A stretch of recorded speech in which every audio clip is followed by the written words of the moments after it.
Okay, first of all, thank you, all of you, and especially Annette and Hans and Christina and Christy for conducting this for us. It's wonderful.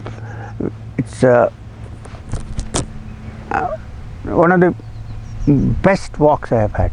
I walked in the Himalayas, of course, but I think this is wonderful. It's very, very nice. It's like going through the mountains, through the fields. So anyway, that's beside the point, and there's this breeze, beautiful breeze sitting here after a walk. It's so nice to sit under a tree. We have forgotten to sit under trees, because we always sit inside our rooms or inside the car or inside an aircraft. Under the tree, gone. But then, ancient times, all the teachers sat under the tree and they taught. The Buddha got his illumination under a peepal tree. Ficus religiosa, peepal tree. There's an ant coming in from there. So,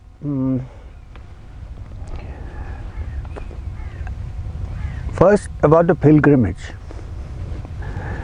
From ancient times, people have undertaken pilgrimages to go to holy places, to go to churches, to go to temples. Each religion has its own holy place, people go. And the importance of a pilgrimage, nowadays a pilgrimage has become, go to the airport, get into the aircraft, go on to the helicopter, get down at the mountain and finished. A real pilgrimage is when you walk. Why? Because one, you are walking together in a group. We have a wonderful sentence from a sloka from the Rig Veda, very beautiful. It says, Sangachatvam samvedatvam samvo manamsi janatam, which means may we walk together, may we study together, with our minds put together, may we understand. It's not so much of a prayer as a call for coming together, to walk together, to sit together. When you come out in a group, we all are different people, right? We are not the same. I mean, we breathe, we eat, we are human beings, but we are different. It's not that we are one, but basically in the core we are the same. We all get angry, we all have happy times, we all have sorrows, we all don't like some things. So basically as human beings we are one. Although we are different, look at all of us sitting here. We wear different clothes, we have different faces, we have different languages, but what unites us is the human element. So when you go on a pilgrimage, especially tough pilgrimage, not easy, when you walk, when you move, then very often our inner character comes out. If I have an ego, then it gets very upset. If I have anger, then I get angry with somebody. Because the pain of walking, you have to take it out on somebody. And if I'm a very sensitive guy who falls in love all the time, then I find a girl. So what happens is in a pilgrimage, when people come together, there is always a sharing and a coming out of our inner. Today it's only the second day, it's okay. We have 4 or 5 days more to walk, 4 days more. So let's see how we handle this. The thing is, it's okay to sit in our rooms, in our houses and meditate and say, oh, I'm a good person, I'm free of anger, I'm free of... But when we come together, when we walk together, when we get into trouble, then we have to urge ourselves to see what we actually are. So, why I'm saying this? In the morning, Madame Annette Kaza said something about Ramana Maharshi and know yourself. Yes, Know yourself, correct. But I think knowing yourself starts with knowing myself in the midst of other people, not alone, in seclusion. I don't know how I am, right? Suppose I am meditating in a cave for 20 days. I'm, okay, 3 months, 1 year, inside the cave. And then I think my mind has calmed down. I've already become half a saint. I have no anger. I have, inside the cave. But then this was asked to me by my master, Maheshwarnath Babaji. In the cave, who are you angry with? Who is there to get angry with? First of all, your wife doesn't, I'm sorry, somebody doesn't stay with you. So who are you getting angry with? And who are you jealous of? The caves? The wall of the cave? Or there's nothing there. But when you come out of the cave and then get into the bus and somebody kicks you on the leg, especially if it's a stiletto heel, then you know who you are, where you stand. All the anger that was pent up for 1 year in the cave comes out like a balloon, like an explosion. See, so I think to know oneself should start with knowing oneself as we are, instead of saying I am the Brahman. I am not the Brahman right now. I can't be angry, I can't be jealous, I can't be narrow, I can't be, you know what I mean. So that can't be the Brahman. So to start with, we should know where we are, who we are, where we stand. Once a man from my state in India, many years ago, where before I was only 5 years old, so this was told to me by somebody, I don't know. Oh, he was a construction man, a contractor. So he lost a lot of money, he was under loss. So somebody told him, you go to Tiruvannamalai and take the blessings of Ramana Maharshi and you will be fine. Nobody told him that Ramana Maharshi did not help people to make profit. Or to bless them to increase their business. In India, it's very dangerous to be a guru. Everybody comes to you, not for spiritual I've lost my job, please find me a job, please pray to God. Or I don't have a child, can you help me? In fact, somebody called me up to say that someone told her that I am the only person who can give her a child. I said, but I'm old. I said, nothing is working, forget it. So there was silence on the phone. This is the danger. So anyway, so he went to Ramana Maharshi thinking that, oh, the saint will bless me and then my business will improve. So he went and talked to him for quite some time, and then Ramana Maharshi asked him, who is having the loss? Okay? Who? And who are you? First. He got very upset and came back home. He said, what is this? I know who I am. I know my name. I have my passport. I have my ID. Do I have to come all the way to Tiruvannamalai to somebody to ask me, who are you? I know who I am.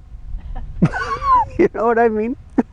So, but in a way, it's a good thing to know who you are now before you go to find out who you are actually, or what you are actually. Let's say that. And for that, first is we need to watch ourselves carefully.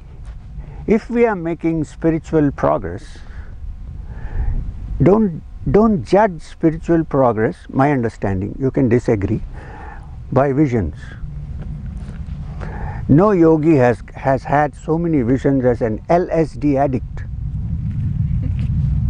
So don't judge your spiritual progress. Look, how much visions did I get? What light did I see? I mean, this is possible. It's not so difficult. It's easy. What we have to see is, how do I behave? Have I become less selfish or more selfish? Is my world so narrow or is it widened? Can I feel bad for the child next door or only for my child? Where if it's only for my child, even monkeys are okay. They also look after their children. No big deal. If I look after the neighbor's child, that's a big deal. If the neighbor wants. So the main thing is to watch ourselves carefully in our dealings with the world, because we cannot run away from the world, right? Even here you can't.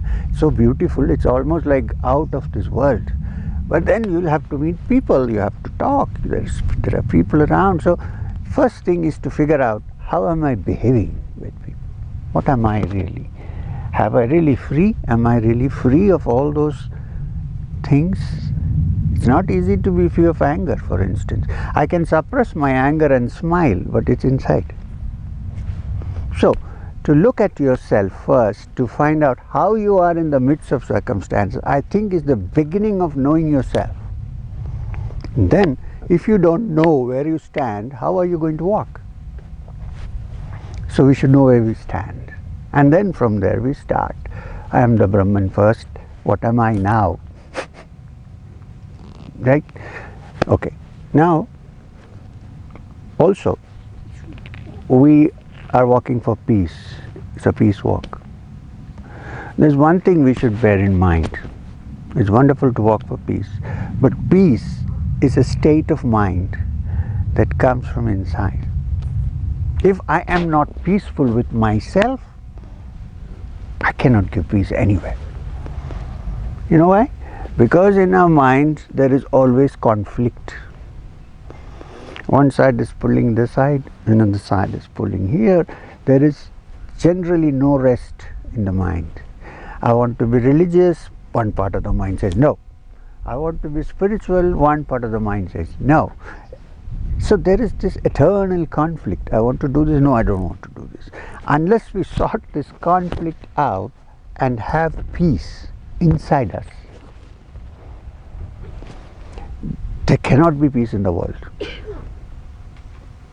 Why? Because we are one mind. I think we are all one mind. I'll tell you why. All of us can get angry sometimes. All of us can get jealous sometimes. I'm jealous of her hat, beautiful hat. I'm not. All of us can get, we have various emotions. Anger, jealousy, acquiring, greed. All of us have little bit here and there, I'm sure everybody has this. Now the thing is, your greed may be for something and my greed may be for something else. Greed. You may be angry with something, I may be angry with something else. You may be afraid of something, I may be afraid of something else. It cannot be the same, generally. So, if these are common factors, that we all have anger, we all have love, we all have jealousy, we all have fear, so we are one.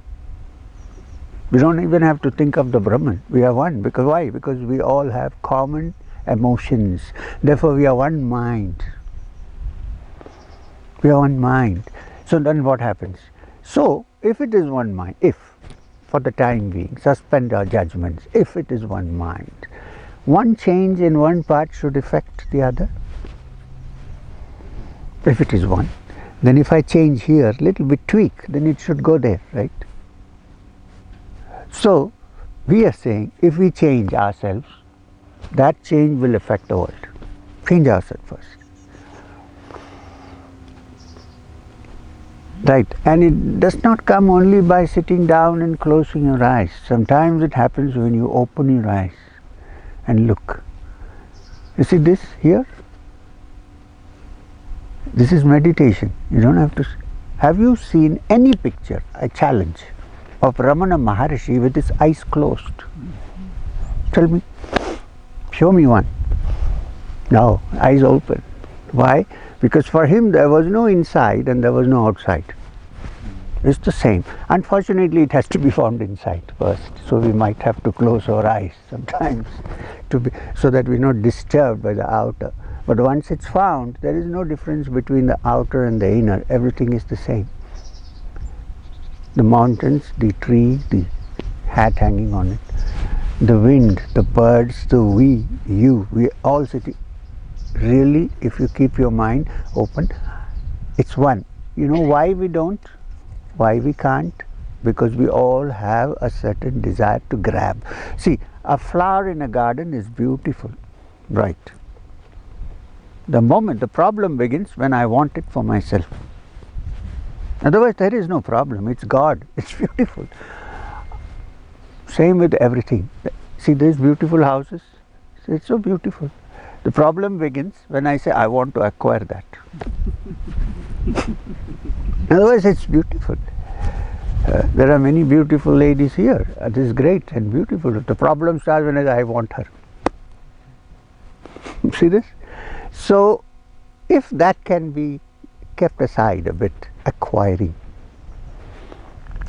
You have heard of the great Irish dramatist, playwright, whose name was George Bernard Shaw. George Bernard Shaw. So, a newspaper correspondent went to interview a lady. She looked around in her house. There were no vase and no flowers anywhere in his house. So she said, "Well, I heard that you love flowers. What happened? That I don't find any flowers in your house. I thought you love flowers." He said, "Yeah." He opened the window. "You see those flowers in the garden? Well, I love them. I also love children. I don't cut their heads and put them in vases in my house." So, the problem is the acquiring. Yeah. Otherwise, the world is beautiful, and the world and you are not different. What stands between me and this wide, infinite world is my desire. There are people who cannot look at a tree without wondering how much timber can cut out of it. Seriously. I also have somebody with me, a friend of mine. I've been trying to change him over the years, nothing happens. Who cannot look at a cow or a goat or a sheep without wondering how many kilograms of meat can come out. So, the world is wonderful. We are the problem. If we can handle our problem, then the world is great. You don't have to search anywhere. Your gods are right in front of you. Even if we suppose that the infinite is resting in our hearts as a small little spark, we are all one. Socialism has never worked anywhere in the world. I mean, it goes and then it collapses. Why? Because everybody is not made equal. Everybody is not similar. We are all different. However, in essence, we are the same. So, if you look at the spiritual essence, then we are the same. That spiritual socialism, let's call it.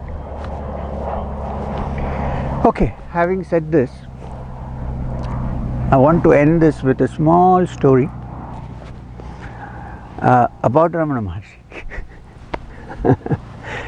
There was this great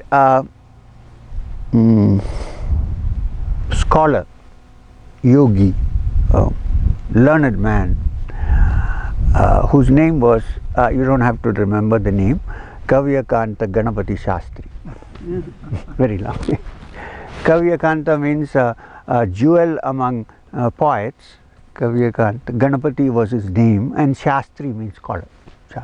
It's a Brahmin title, Shastri. Somebody told me today I'm a Brahmin. I don't know who said that. Anyway. Oh yeah. So he said, "I'm a Brahmin. I don't even eat eggs." So Shastri was a learned scholar, a Brahmin, a yogi, everything put together. Yogi also, he was practicing many things.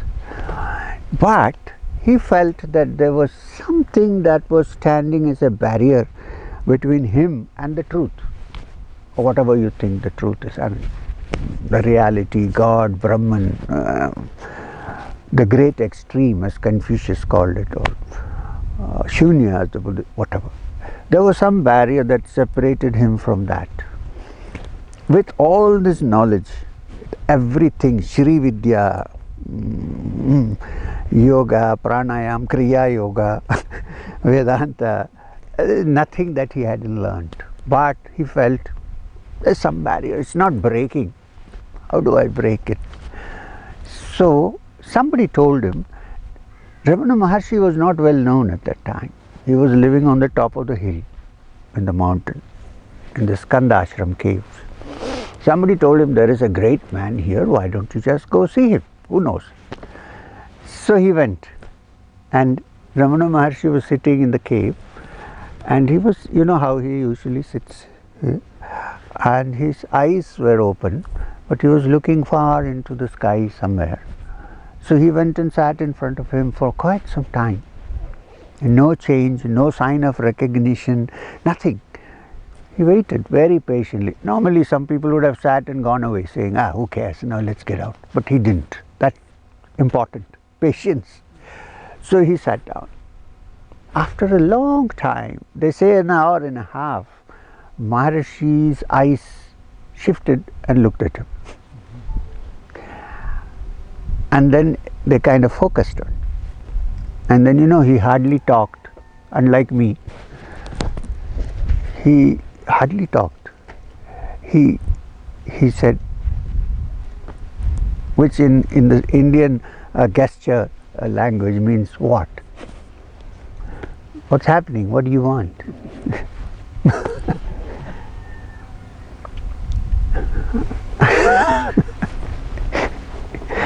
So he was waiting for this. What do you want? He started. It took him full 15 minutes to finish. He said, I did this, I did that, I did yoga, I did this, I have done Sri Vidya, I have read the Upanishads, I have written commentaries on the Upanishads, I have done everything. Okay. Then he said, after all this, there is a barrier between me and the truth. So, what should I do now? It's very interesting. Maharshi smiled and said, can you shut up for 1 minute? Shut up. He had done so many things and he was caught in what he did and everything that there was no chance of him to escape from the trap which he had himself created.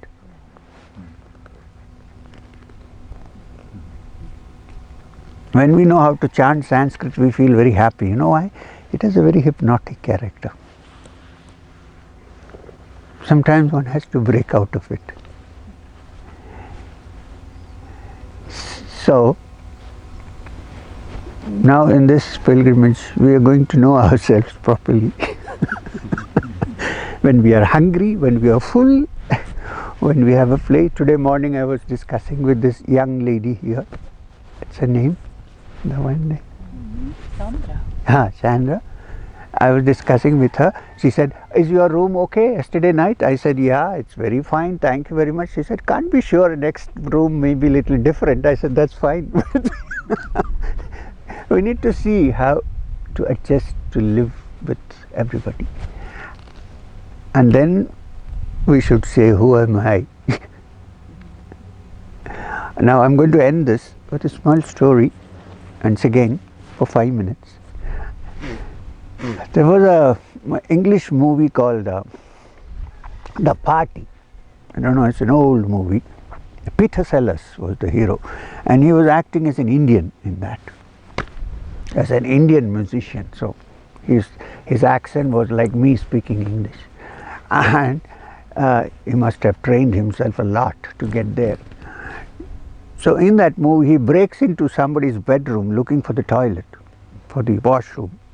And there's a big American guy sitting with his girl. And he gets very angry. So he jumps up and grabs him by the collar and pulls him up and says, who do you think you are? And he says, in India, we don't think who we are, we know who we are.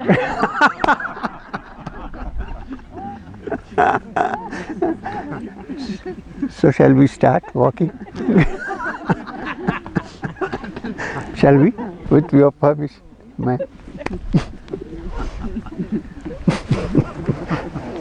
Because now we know who we are.